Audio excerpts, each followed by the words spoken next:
Hi all, അൽ അമീൻ കുക്കിങ്ങിലേക്ക് എല്ലാവർക്കും സ്വാഗതം. ഇന്ന് നമ്മൾ തയ്യാറാക്കുന്നത് വളരെയധികം രുചികരമായ നാരങ്ങ അച്ചാറാണ് കേട്ടോ.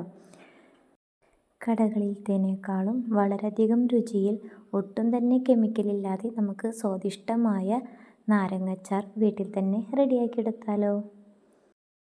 ഇവിടെ ഞാൻ കുറച്ച് നാരങ്ങ എടുത്തിട്ടുണ്ട് കേട്ടോ. ഇത്തിരി പഴുപ്പായ നാരങ്ങയാണ് കേട്ടോ ഞാനിവിടെ എടുത്തിരിക്കുന്നത്. ഇനി ഇതൊന്ന് നമുക്ക് ഇഡ്ഡലി ചെമ്പിലിട്ട് ഒന്ന് ആവി കയറ്റിയെടുക്കണം.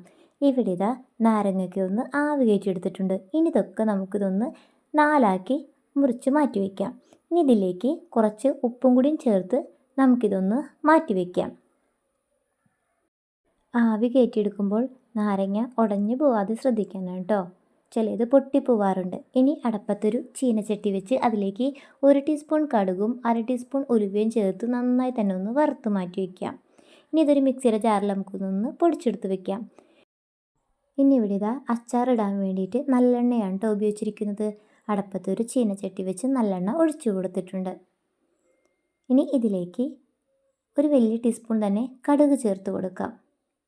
ഇനി ഇതിലേക്ക് കുറച്ചധികം വെളുത്തുള്ളി, ഇഞ്ചി ചെറുതാക്കി അരിഞ്ഞത്, പച്ചമുളക് ചേർത്ത് കൊടുക്കാം.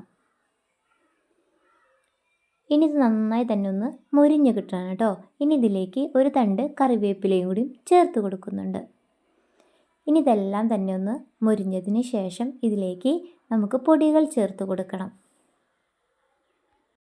വെളുത്തുള്ളിയൊക്കെ നമ്മുടെ ഇഷ്ടത്തിനനുസരിച്ച് കൂട്ടുകയും കുറയ്ക്കുകയൊക്കെ ചെയ്യാം കേട്ടോ. ഇനി ഇതിലേക്ക് 1/2 ടീസ്പൂൺ മഞ്ഞൾപ്പൊടി, ഒരു 3 വലിയ ടീസ്പൂൺ മുളക് പൊടിയാണ് കേട്ടോ ചേർത്ത് കൊടുത്തിരിക്കുന്നത്. ഇത് അധികം എരിവില്ലാത്ത മുളക് പൊടിയാണ്.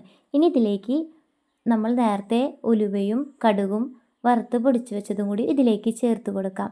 ഒരു 1/2 ടീസ്പൂൺ കായപ്പൊടിയും കൂടി ചേർത്ത് കൊടുക്കണം കേട്ടോ. ഇനി നന്നായി തന്നെ ഒന്ന് മിക്സ് ആയതിന് ശേഷം ഇതിലേക്ക് ഒരു 1/4 കപ്പ് സൊർക്കയാണ് കേട്ടോ ഒഴിച്ചു കൊടുത്തിരിക്കുന്നത്. ഇനി സൊർക്കയും കൂടി ഒഴിച്ച് ഇതെല്ലാം കൂടി നന്നായി തിളച്ച് വന്നതിന് ശേഷം നമുക്ക് ഇതിലേക്ക് ഒരു വലിയ ടീസ്പൂൺ പഞ്ചസാര ചേർത്ത് കൊടുക്കുന്നുണ്ട് കേട്ടോ. ഇനി ഇത് ഇഷ്ടമില്ലാത്തവർ ചേർക്കേണ്ട ആവശ്യമില്ല.